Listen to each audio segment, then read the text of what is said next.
কিরে ওই, তুই আমার টাকা না দিয়ে মরলি কেন? হ্যাঁ, তুই আমার টাকা দিবি, টাকা দে, টাকা টাকা টাকা দিবি না? টাকা দে। তুই মরলি কেন টাকা না দিয়ে? হ্যাঁ, আরে এটা তো আমার ভাইয়ের দাফনের লাশ, আর আমার ভাইয়ের লাশের উপর এইভাবে হাত তুলতেছে কেন? যাই তো ব্যাপারটা দেখি।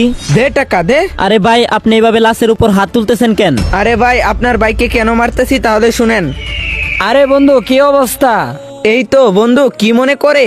বন্ধু, আমার কিছু টাকা লাগে, আমাকে কিছু টাকা দে, তারপর তোকে শুধু আসলে দিয়ে দেবো। বন্ধু, আমি কিন্তু 1030 টাকা নেই। হ্যাঁ, তুই আমাকে কিন্তু সময় মতো লাভে আসলে টাকাটা দিয়ে দিস। ঠিক আছে বন্ধু, এখন চল আমার সাথে বাড়িতে, তোকে বাড়িতে গিয়ে টাকা দিচ্ছি। হ্যাঁ ভাই, আপনার কথা ঠিক আছে। ওনার তো এখন দাফন হবে, আপনি চাইলে তো ওনার ফ্যামিলির কাছে বলতে পারতেন, কিংবা আমার কাছেও বলতে পারতেন। সে আমার কাছ থেকে টাকা নিছে অনেক বছর আগে, তারপর সে আমাকে টাকা দেয় না, আর আপনাদের কাউকে তো আমি খুঁজে পাইনি। আচ্ছা ঠিক আছে, ওনার দাফনের পর আমার কাছ থেকে টাকাটা নিয়ে নিয়েন। আচ্ছা ঠিক আছে, আমার টাকাটা কালকে দিয়ে দিয়েন, আর ওনার সাথে আমি যেটা করছি ওটার জন্য আমি আল্লাহর কাছে মাপ চেয়ে নেব। মৃত্যুর পর মৃত মানুষকে মাফ করে দেওয়াই উচিত।